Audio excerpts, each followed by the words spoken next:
Well, you often identify yourself as a Bengali-speaking Jharkhandi because you were born and brought up in Jamshedpur. So, what has been the situation in Jamshedpur and Jharkhand, especially in the forest areas of Jharkhand? You have mixed with the tribal people, the Adivasis. So, basically, Adivasis are an important part of the other. The other, if we divide it in three parts, Adivasis, Muslims, that is religious minorities, and Dalits. So, how has Indian cinema, I don't know whether Indian cinema is the right word, probably it's Indian cinemas. Yeah. How have Indian cinemas influenced or have portrayed the other? I will, for me, since you have spoken of Jharkhand, much of it I will be speaking about the Adivasi experience. And I will reflect a little on the representation, Adivasi representation in cinema. You see, as I told you earlier, I was born in 48 and I was born in Bihar. And it was Bihar till the year 2000, right? Which means that I was 52 years of age when one day I found that Bihar had become the southern districts with large Adivasi populations, but not majority. The Dikus, that means the outsiders, the exploiters, the carpetbaggers, all the Banerjee Chatterjees, all the Swaminathans and all the Subramaniams.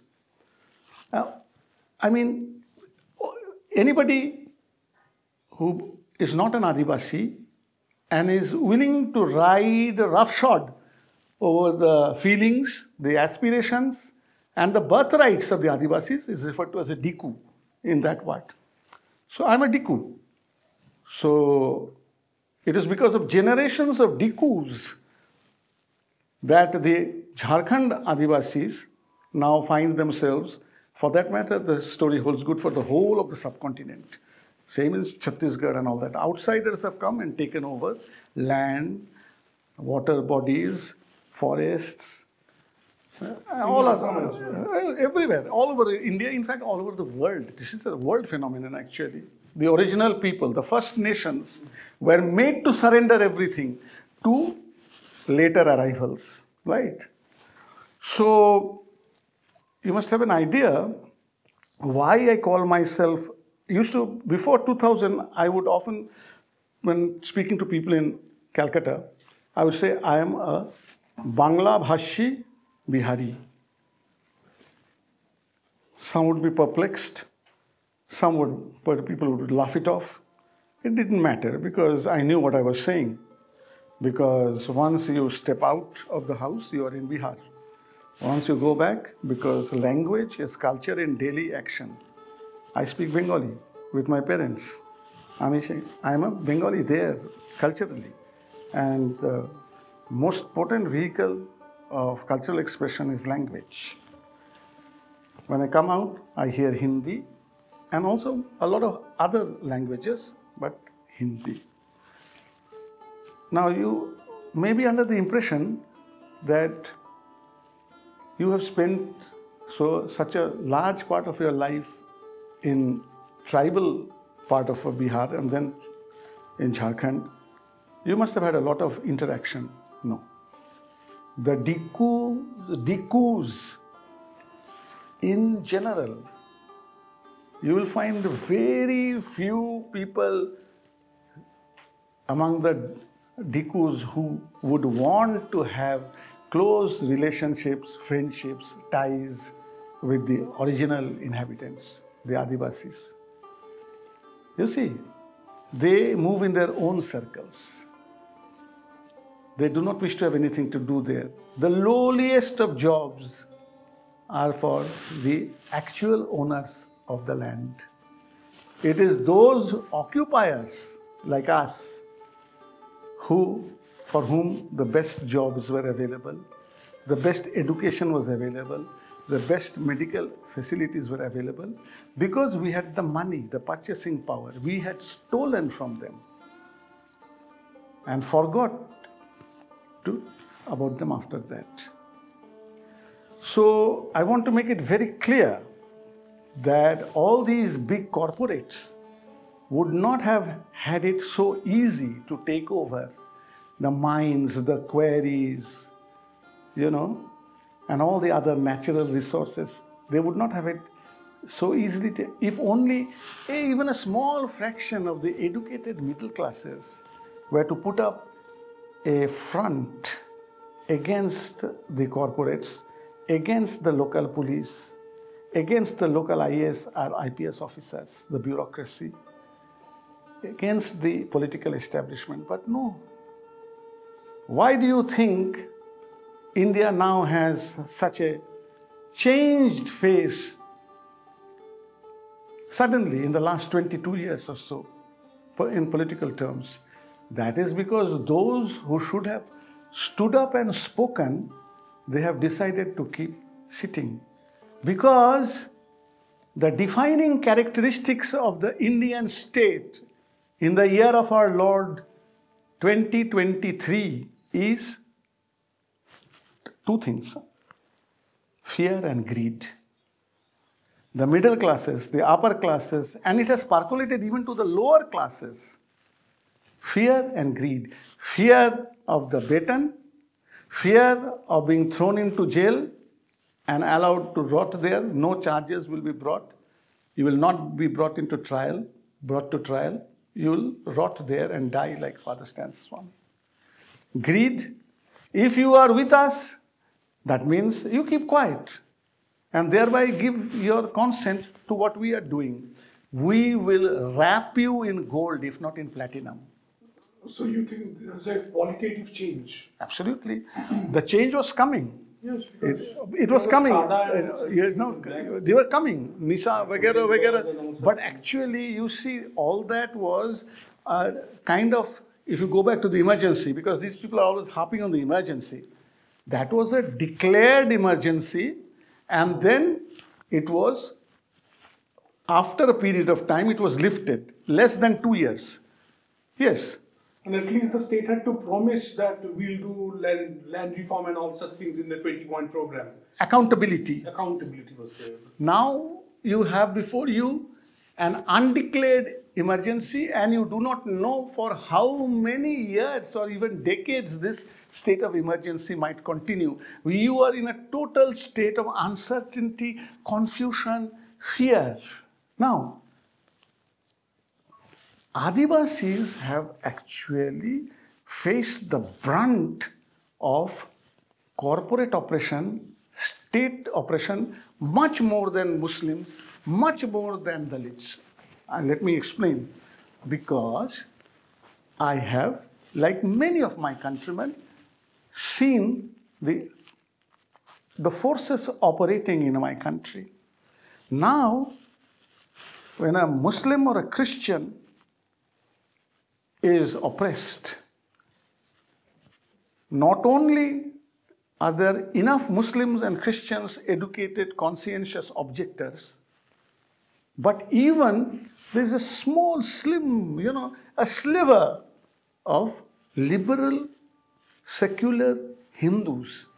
In fact, the forces, the powers that be, there will soon come a time perhaps when they will identify that Hindu, very small minority, which are standing up for the rights of the oppressed, as the principal enemy. And they've already done it. They're doing it, no? Those who are rotting in the jail in different places. What's happening? Now, similarly is the Dalits. Education has reached them. This reservation policy, I have always been for it. I have always been for it, even if Dr. Ambedkar himself said it should be a small time period. But what is the period? You cannot say that 50 years after the independence, reservation rahega.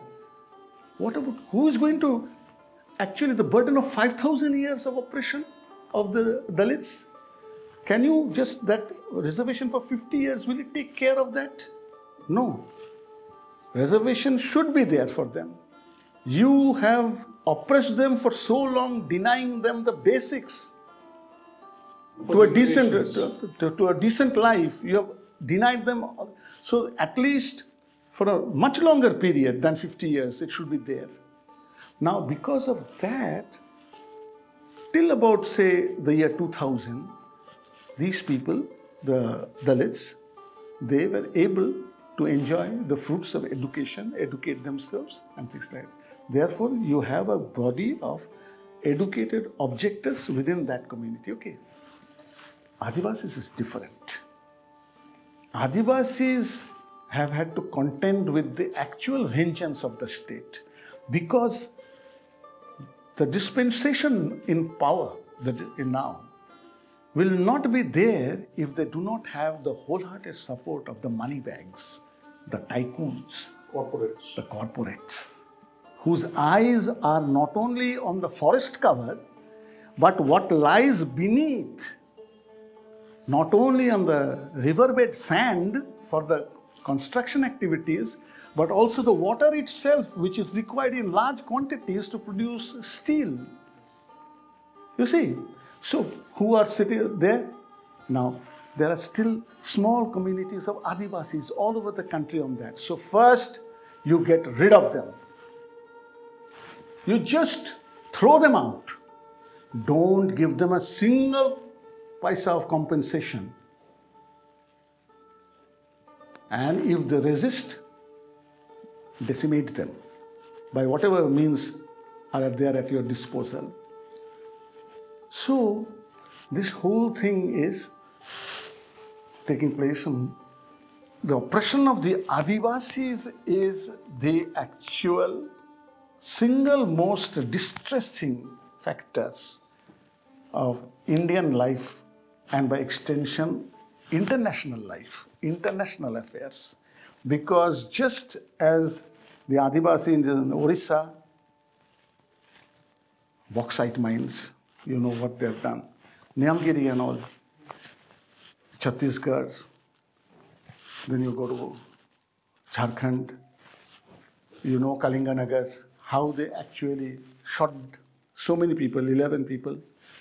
Whole tribal mothers, at least one mother, was returned to her son, dead mother, with her up from the wrists to here missing, with her breasts missing. Samadrushti, a newspaper brought out from Odisha, it's talking to Samadrushti editor, a son bemoans the death of his mother in these terms. Tata Steel was very unkind to us. The body of my mother came back, minus her breasts and wrists. So, these are all there. Huh? This is all there in Caravan, Divya Gupta. There's there in Arundhati Roy, writing in Outlook. There's there everywhere in Samadrushti, in Odia. So they're all recorded. You see that poem, you know, that everything will be remembered, nothing will be forgotten, that famous poem. That is actually, the poet has actually hit the nail on the head. Actually, Nero must have thought that he'll be in power for 5 centuries. Attila the Hun must have also have thought in similar terms. Genghis Khan also may have thought that way. But that is not the way history operates. That is not the way destiny operates. History has its own inscrutable ways. And it is not for proud, arrogant man to make sense of it all the time. Or at any time. It is a whole thing, you know. So, Adivasis is the principle, the other, to my way of seeing things, you know. I think we must start like Kobat Gandhi and Anuradha, his wife, they were working among the tribals. And unfortunately, she died of disease in Sarda, and Kobat Gandhi went to jail. And now he has written his book, I've just read it. So, There's a whole thing, politics is affecting our social life, and then it is affecting our cultural life. It is accepting our moral life. Younger generation are being told by their parents, oh, you don't have to get into any struggle, into movement. You don't have to stand up and show your face. It is for my neighbor's son and daughter to fight the battle. So if daily lessons in selfishness and greed are being imparted by parents to their children.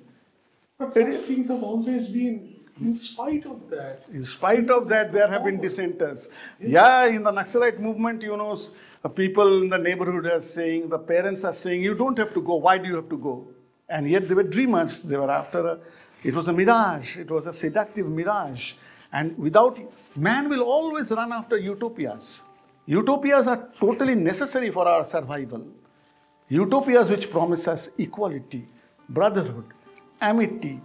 These have never been achieved. French Revolution, 1789. And within no time, Napoleon, abolition of the monarch and monarch's wives' heads are cut off. Heads are cut off. See, those who led it, then their heads are cut off. Danton and Robespierre. Then what happens within no time, a rogue by the name of Napoleon crowns himself the Emperor of France. And for no reason at all goes and attacks Egypt. So all the lessons of the French Revolution, which is said to be the mother of all revolutions in modern times, proved to be the mother of all counter-revolutions.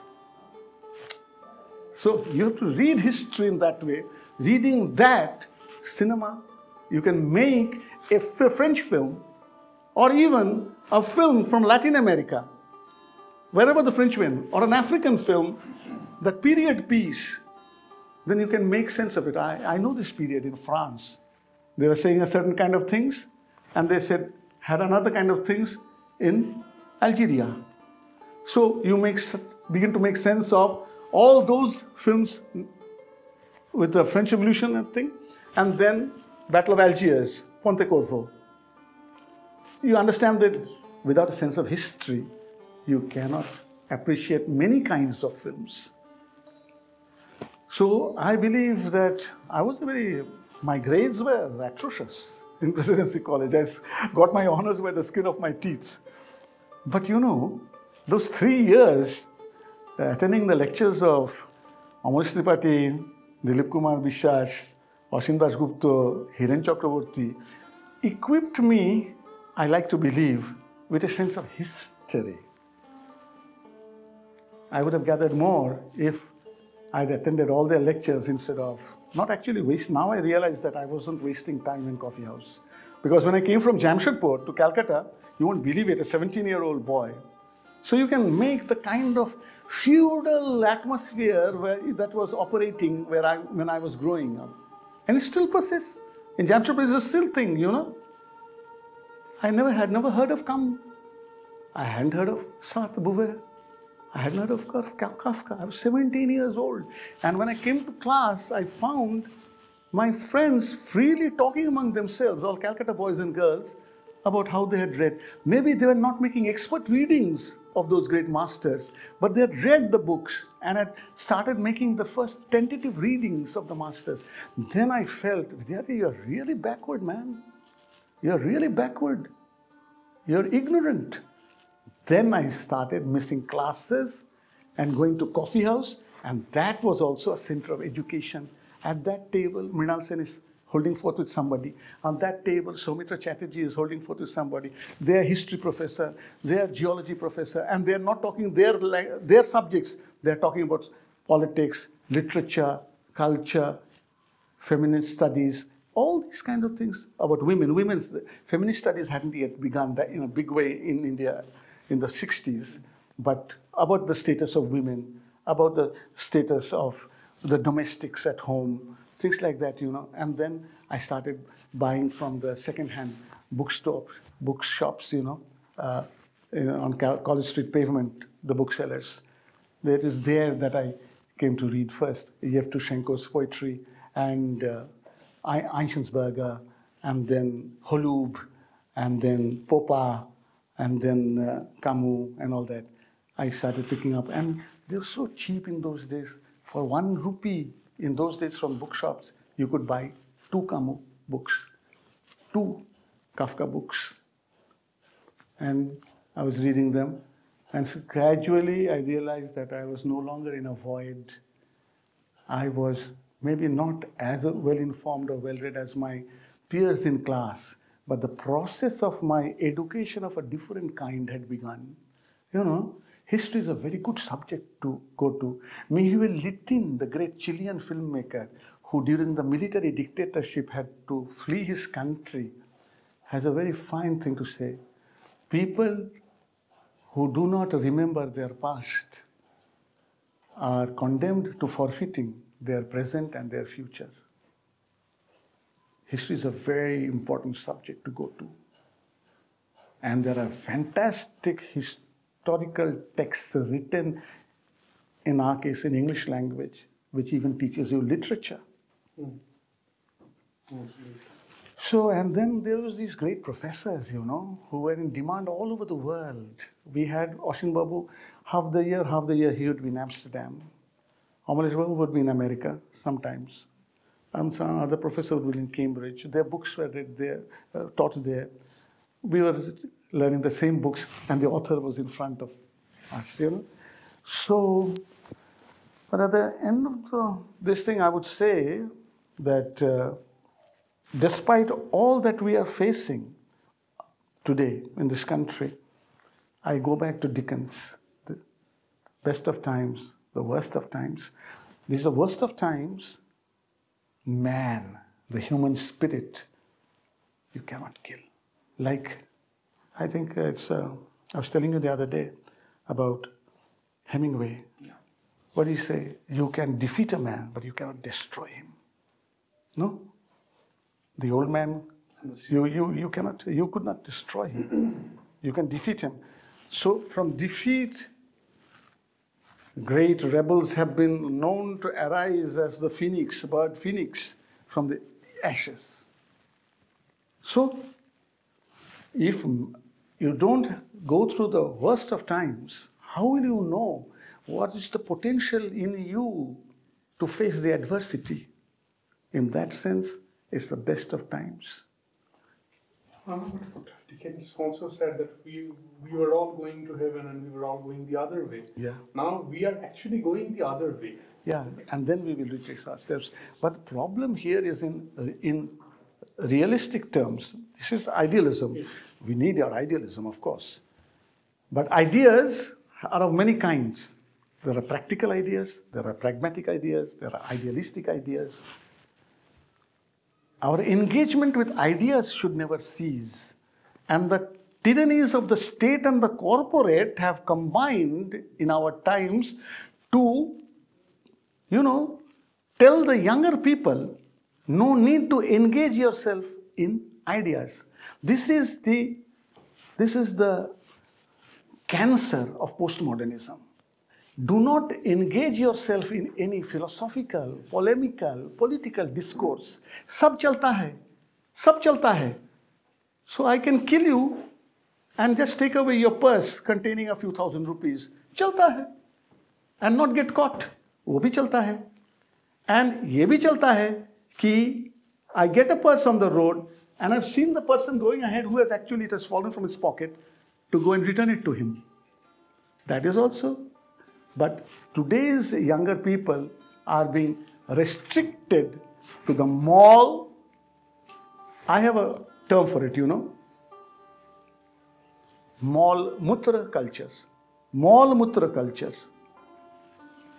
Excreta, the culture of excreta of consumerism. Mutra. The state is sponsoring it. Yeah, the state is sponsoring it. State is saying, you young man, you young woman, why do you have to think about what exists outside what you have opened in your lap, the laptop? This is your world.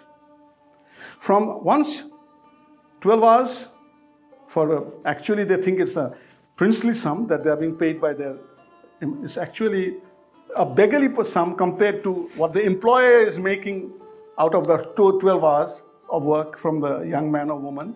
But you see, in generations, they've never seen that kind of money. So they think that there's a huge amount.